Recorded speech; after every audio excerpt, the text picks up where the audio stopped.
Pak Lurah kemarin ikut demo ke Jakarta enggak? Ngapain demo-demo? Enggak penting, enggak usah ikut. Demo-demo minta masa perpanjangan jabatan. Udah ngopeni warganya saja selamat, amin. 6 tahun 3 periode itu sama dengan 18 tahun. Dari 6 tahun minta perpanjangan 9 tahun. Alasannya supaya warganya meminimalisir konflik. Alasannya bukan itu. Kenapa kepala desa minta perpanjangan waktu 96 dari 9 tahun? Karena modalnya belum balik.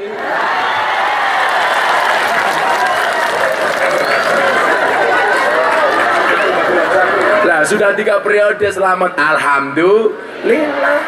Kelihatan Pak Lurah jabatannya sudah lama, itu cincinnya besar. Cincinnya besar, marem. Kalau saya lihat kayaknya sih batunya batu nisan.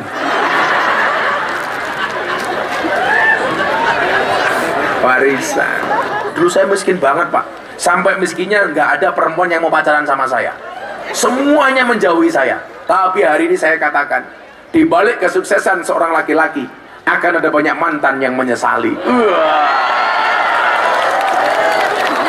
Gitu Bapak Kapolres, santai aja. Tapi Pak Kapolres, Pak Lurah, Bapak Kapolres, Pak Polisi ini beda.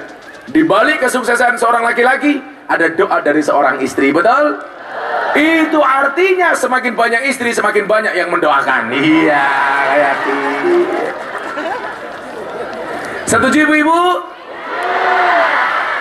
Assalamualaikum warahmatullahi wabarakatuh. Waalaikumsalam warahmatullahi wabarakatuh. Alhamdulillahil qail. A'udzu billahi samil alim minasyaitonir rajim. Bismillahirrahmanirrahim. Walau syi'na la rafa'nahu biha walakinnahu akhlada ilal ardi wa taba'a hawah. Famasaluhu kamasalil kalbi in tahmil alaihi yalhas aw tatsrukhu yalhas. Dzalika masalul qaumil ladzina kadzdzabu bi ayatina faqsusil qasasa la'allahum yatafakkarun. Allahumma salli wa sallim wa barik ala sayyidina wa maulana Muhammadin wa ala alihi wa sahbil mujahidin tahirin. Rabbi shrah li sadri wa yassir li amri wahlul 'uqdatam min lisani yafqahu qawli, amma ba'du. Hadratal muhtaramin, para masyayikh, para kiai, para habaib, tokoh agama, tokoh masyarakat, para sepuh bini sepuh yang saya muliakan, para pejabat yang berkenan hadir dalam semua tingkatannya, termasuk TNI Polri yang saya hormati, segenap panitia pengajian dalam rangka haflah akhirus sanah TPQ Nurul Huda Madin Al-Falah, Desa Pejawaran, Kecamatan Pejawaran, Kabupaten Banjarnegara. Bapak Ibu kaum muslimin wal muslimat rahimakumullah. Beli semangka bakule perawan, perawane ayu bokonge lemu. Hai orang Banjarnegara yang cantik dan tampan, izinkan aku mengucapkan I love you. Terima kasih atas kesabarannya duduk dan menunggu. Karena memang hidup itu isinya cuma 2. Kalau nggak suka, duka. Bersyukur ketika suka, bersabar ketika duka. Tapi suka dan duka itu akan menjadi indah manakala kita bisa menikmatinya. Duduk selama apapun akhirnya bahagia. Kenapa? Karena ketemu dengan kiai idola. Saya cuma saran, baiknya sih banser polisi depan saya duduk saja, nggak usah berdiri, nggak apa-apa, insya Allah aman. Nah, duduk saja. Yang perlu kalian tahu, ingat, mereka datang ingin melihat wajahku, tidak ingin melihat bokongmu. Bapak Ibu yang saya muliakan, saya tadi berjalan jauh dan saya pikir Purbalingga Banjarnegara itu tidak jauh, tapi ternyata dari gunung ke gunung. Ini kalau nggak salah ini adalah Banjarnegara lantai 7. Nah, dalam sebuah Dalil disebutkan kun aliman au muta'aliman au mustami'an au muhibban wala takun khamisan. Jadilah orang alim, kun aliman. Kalau tidak bisa alim, jadilah muta'aliman. Jadilah orang yang belajar atau berusaha untuk alim. Au mustami'an, atau mendengar orang alim. Au muhibban, atau mencintai orang alim. Jangan jadi yang kelima. Wala takun khamisan. Siapa itu yang kelima? Sudah tidak alim, tidak mau belajar kepada orang alim, tidak mau mendengarkan orang alim, tidak mau mencintai orang alim, malah ganggu orang alim dengan lato-lato. Di sini juga ada lato-lato, dan saya sarankan para suami belilah lato-lato. Walaupun secara alami kamu sudah punya lato-lato. Karena lato-lato itu diciptakan oleh Allah untuk membungkam mulut istri yang cerewet. Makanya begitu istri mulai cerewet, ewek, bunyikanlah lato-latomu. Etek. Nah, Bapak Ibu yang saya muliakan, betapa pentingnya orang alim ini, sebegitu pentingnya orang alim, sampai disebutkan man akroma aliman fakot akromani, kata Nabi. Barang siapa memuliakan orang alim, berarti telah memuliakan aku, Nabi. Waman akromani, dan barang siapa memuliakan aku, kata Nabi, fakot akromallah, berarti dia telah memuliakan Allah. Waman akramallah wa maswahul jannah, dan barang siapa memuliakan Allah, maka baginya adalah surga. Jadi kalau di urutannya adalah surga itu syaratnya memuliakan Allah. Memuliakan Allah syaratnya memuliakan Nabi. Memuliakan Nabi syaratnya memuliakan orang alim. Maka begitu tinggi kedudukan orang alim. Ini perlu saya sampaikan supaya Bapak Ibu pejawaran bercita-cita anaknya menjadi anak yang alim. Amin. Nah, ternyata titik mula untuk menjadikan anak kita alim adalah dengan cara mencintai orang alim. Bahkan disebutkan an-nadru ila wajil alim bahwa ibadah, memandang wajahnya kiai itu ibadah. Makanya tolong pandanglah wajahku. Kalau saya pengajian di tempat lokalisasi bersama para PSK, saya bilang sama mereka, memandang wajah orang alim itu ibadah. Maka mereka menjawab, beruntunglah kami ya Allah, memandang saja ibadah, bagaimana bisa ngeloni. Saya langsung lari mencari tempat terbaik untuk ngaji, goblok.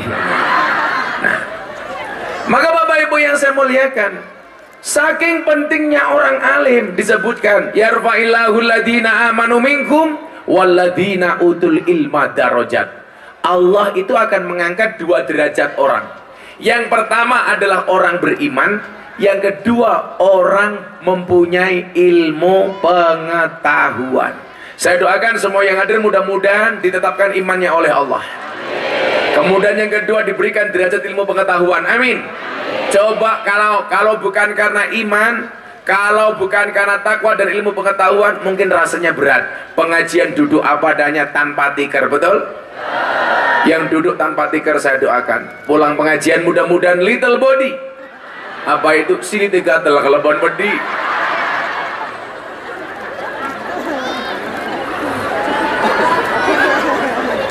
Nah, sehingga kemudian apa? Iman harus dipertahankan. Itulah yang kemudian menjadi pertanyaan sahabat saya Deddy Corbuzier. Ketika pulang Jumatan dia bertanya kepada saya, Gus izin saya mau tanya. Kamu mau tanya apa? Bagaimana cara saya bisa mempertahankan iman dan Islam? Pertanyaan itu dia sampaikan seminggu setelah masuk Islam. Saya jawab sama Deddy, botak dengerin. Orang mohon maaf saya bilang, Allah itu tidak hanya memberikan hidayah iman dan hidayah Islam. tanpa diuji. Maka kemudian ada musuh kita yang namanya setan, yang disebutkan dalam Al-Quran, innahu lakum aduwwum mubin. Sesungguhnya setan itu adalah musuh kamu yang paling nyata.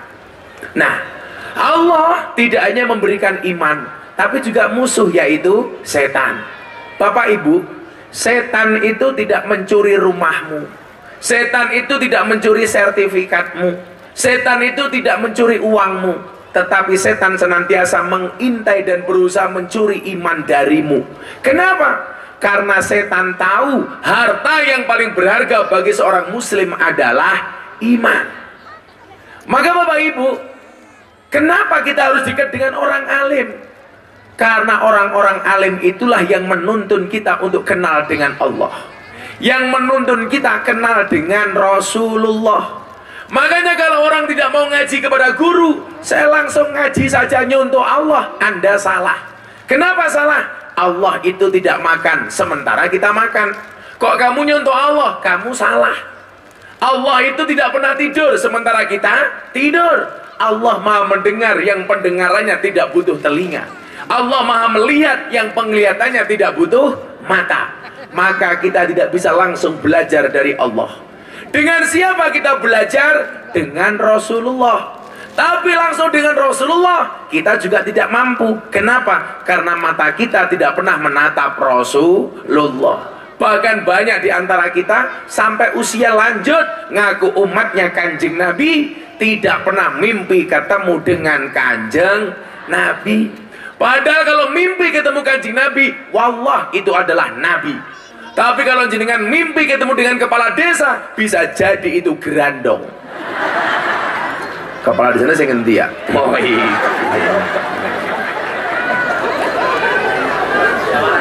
Jawara ini. Otaknya aja gede-gede. Kayak baik. Nang Yogyakarta gue anak penelitian, arane wong lanang otaknya gede biasanya manuknya cilik kayak gini.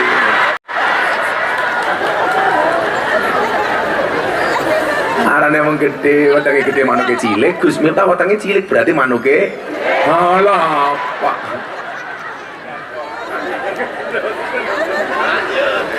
Sallu ala Nabi Muhammad. Nah, maka kemudian apa? Jangankan mata kita melihat langsung Kanjeng Nabi, mimpi saja kita banyak yang belum pernah bermimpi ketemu Kanjeng Nabi.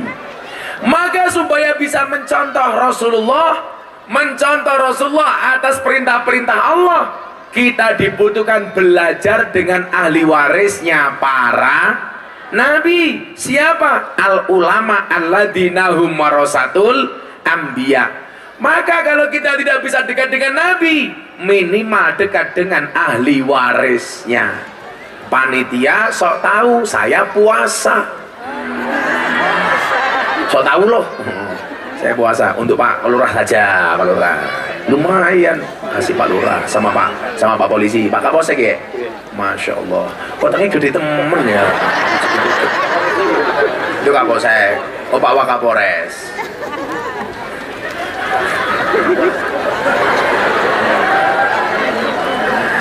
Nah Bapak Ibu yang saya muliakan, disitulah pentingnya kita mengenal ulama. Maka guru kita semuanya, Maulana Habib Lutfi bin Yahya Pekalongan, beliau mengatakan sama saya begini, nah kamu perlu tahu. Apa bah? Beliau bilang, Nabi Muhammad itu ibarat lampunya, kiai itu ibarat saklarnya. Artinya apa? Anda tidak akan pernah mendapatkan terangnya lampu kalau tidak pernah memegang saklarnya. Artinya apa? Anda tidak akan pernah mendapatkan syafaatnya Nabi kalau tidak dekat dengan ahli warisnya. Siapa ahli warisnya? Al-ulama alladzina hum warasatul anbiya. Maka saya selalu bilang, ibu, bapak, kiai itu tugasnya tidak untuk dicontoh, tapi ngajak umat untuk mencontoh Kanjeng Nabi. Karena contoh yang paling komplit hanya Kanjeng Nabi. Maka kemudian apa? Ulama didesain oleh Allah dengan memiliki kelebihan masing-masing. Ada ulama mempunyai kelebihan A, B, C, dan D, dan seterusnya. Kenapa? Karena falikuli syai'in maziyah. Semua orang itu punya kelebihan masing-masing. masing-masing. Maka yang perlu kita lakukan apa? Ngaji dengan semua ulama tanpa harus membanding-bandingkan ulama. Kenapa? Setiap ulama punya kelebihan masing-masing. Kenapa ulama punya kelebihan masing-masing? Karena ulama itu warasatul anbiya, bukan warasatun nabi. Artinya apa? Pewarisnya para nabi. Berulang kali saya bilang, nabi itu jumlahnya berapa, Bu? Berapa jumlah nabi? Salah. Nabi itu jumlahnya 124.000 nabi. Yang kemarin saya pengajian di Bandungan, lokalisasi Semarang, lucu lagi. Ada anak kecil angkat tangan, sebutkan nama Nabi. 1, Adam. 2, Idris. 3, Nabi Luhud. Matane Nabi Luhud. Jeneng apik temen ya, Agustri. Palurah namanya siapa? Siapa? Suyitno. Sunya di depan apa di belakang?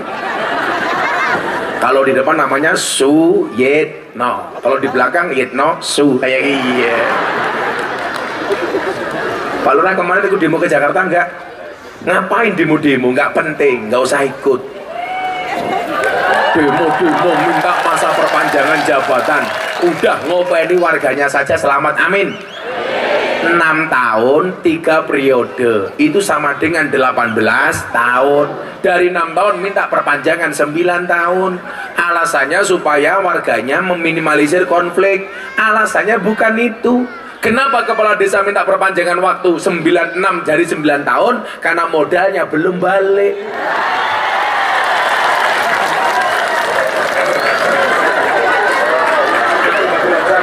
Sudah 3 periode, selamat, alhamdulillah. Kelihatan Pak Lurah jabatannya sudah lama, itu cincinnya besar. Cincinnya besar, marem. Kalau saya lihat kayaknya sih batunya batu nisan. Warisan. Ya kalau Gustan nggak usah besar-besar, yang penting mahal. Malah bilang pamer. Coba baik, malu. Apa? Lemparkan pengajian amplop jelas kehilangan cincin. Matane. Lemparkan. Pasti kamu janda ya. Oh, perawan 2. Iman-iman temen. Wong larang bayo kok sing nganggur perawan tua. Semoga segera menikah ya. Sejomblo-jomblonya kalian semoga segera berakhir, amin. Di mana berakhirnya? Kalau tidak di pelaminan, minimal di pemakaman.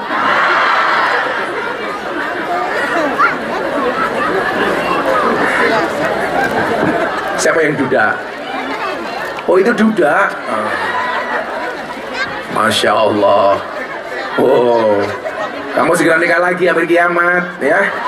Pak Lurah bae pengen nambah kayak kiye. Di bujine Pak Lurah ya. Oh, itu istrinya. Wow, ngaku-ngaku. Kayak bujine Rika. Kok yang kemarin dibawa ke pondok beda?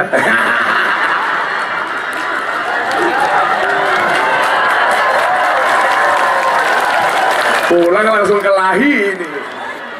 Akhirnya Pak Lurah malam Jumat buka pintu gak dibukain sama istri, langsung nyanyi lagunya Gus Miftah. Saben malam Jumat bojoku angel digugah. Aku rata dibagai terus aku budal patroli. Banjur matu bengi gugah rondo etan kali kayak gini. Ora bulurah ora. Itu fakta. Ora. Shallu ala Nabi Muhammad. Allah sengaja mendesain kiai-kiai itu dengan berbagai macam karakter. Supaya apa? Umat belajar kepada kiai yang berbeda-beda. Karena memang kita diperintahkan oleh Allah untuk bertanya kepada kiai. Maka Al-Quran mengatakan, fas'alu ahla dzikri in kuntum la ta'lamun. Maka bertanyalah kepada ahli dzikir, ulama, kiai, fuqaha, ketika kamu tidak mengetahui sebuah persoalan. Makanya Dik, kalau punya masalah tanya kiai. Contoh yang kemarin rame di media sosial, gagal nikah gara-gara minta mahar sertifikat rumah. Cowok-cowok langsung bilang, dasar cewek matre. Nanti dulu, nggak ada istilah cewek matre, yang ada cowok kere. Coba saya mau tanya sama mbak-mbak, kamu pilih yang mana kalau cari suami, good looking apa good rekening? Cewek saiki good rekening. Makanya kenapa wajahnya istrinya Pak Lurah glowing? Karena berangkat dari good rekening menjadikan wajah istri glowing. Di balik wajah istri Pak Lurah yang glowing, ada Pak Lurah yang golong komeng.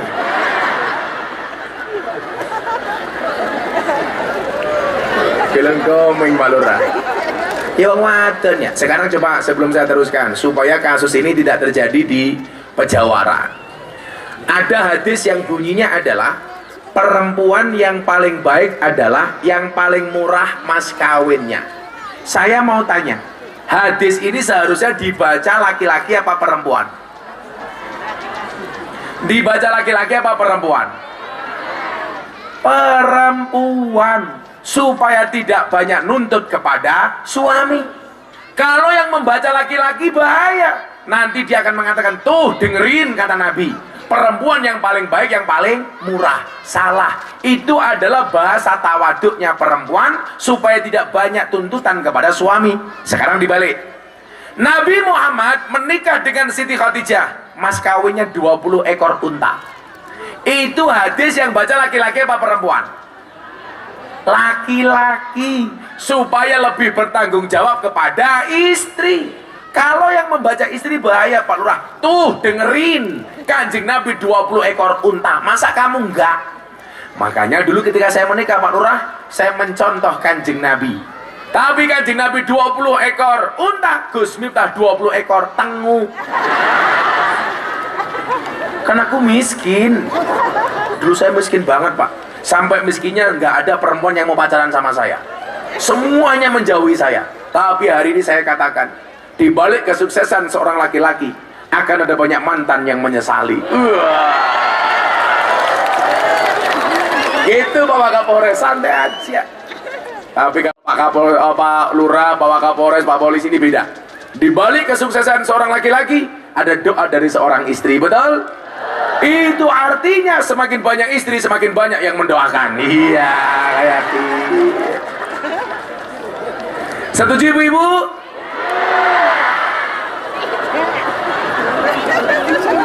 Oke, sekarang kita intermezzo. Sebelum saya lanjutkan, coba Anda jawab. Dalam Al-Quran ada 4 macam tipe keluarga. Berapa Bu?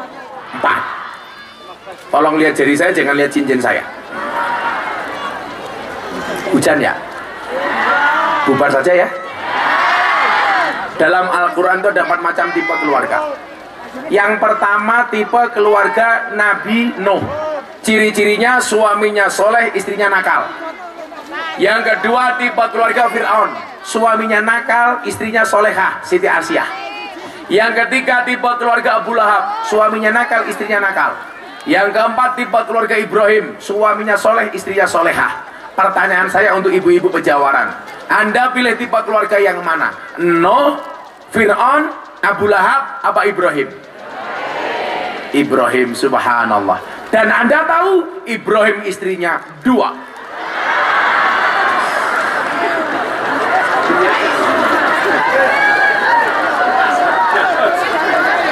Bu Lurah langsung teriak, enggak jadi Ibrahim Fir'aun ya ora apa-apa. Malah sekarang Pak Jokowi presiden disama-samakan dengan Fir'aun. Naudzubillahi min dzalik. Fir'aun itu hanya nisbat kepada orang kafir yang ngaku Tuhan.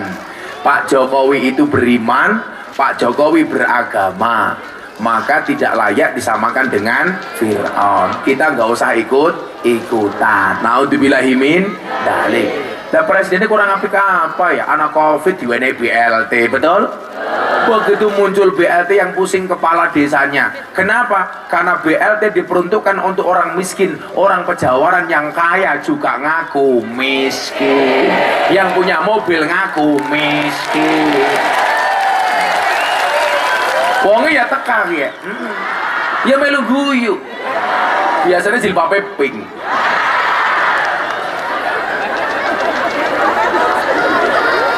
Yang jilbabnya coklat insya Allah lebih parah.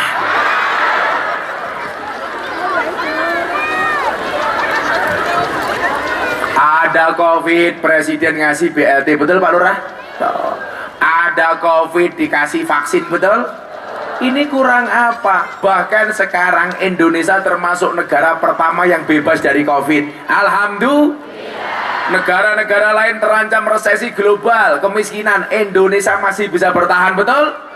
Maka tanggal 11 Oktober Gus Miftah ceramah di hadapan Presiden, saya bilang, resesi global itu hanya akan berdampak kepada orang kaya di kota-kota. Bagi orang-orang di desa kayak kita, insya Allah nggak ada dampaknya, amin. Kenapa? Karena orang desa biasa berdikari, biasa berdiri di atas kaki sendiri. Kenapa? Orang desa itu mandiri, Bu.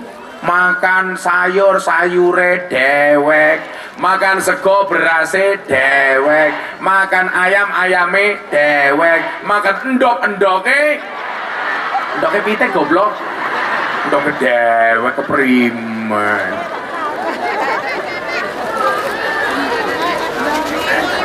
Apa lanjung? Oh mumet. Ya perawan tua ya keprimen.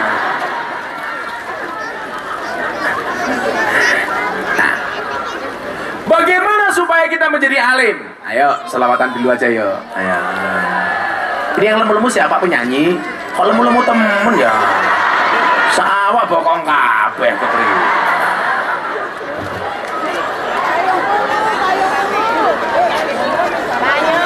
Siapa tadi? Markona. Sing ngendi Markona ki ya? Ya Allah wetange gede teman.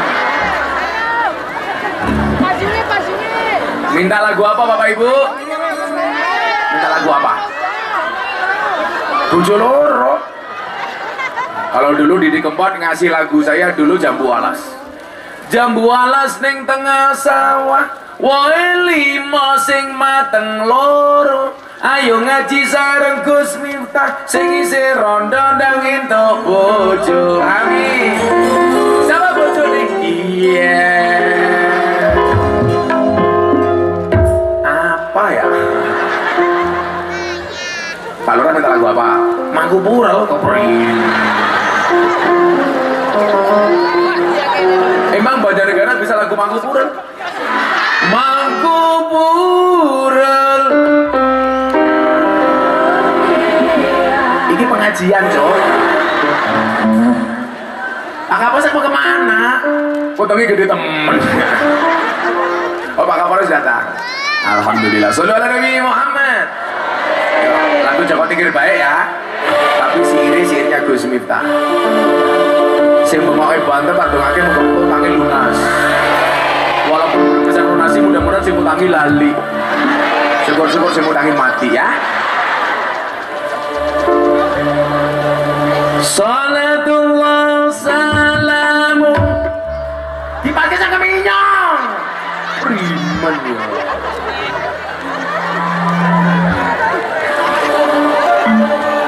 Ulangi. Salatullah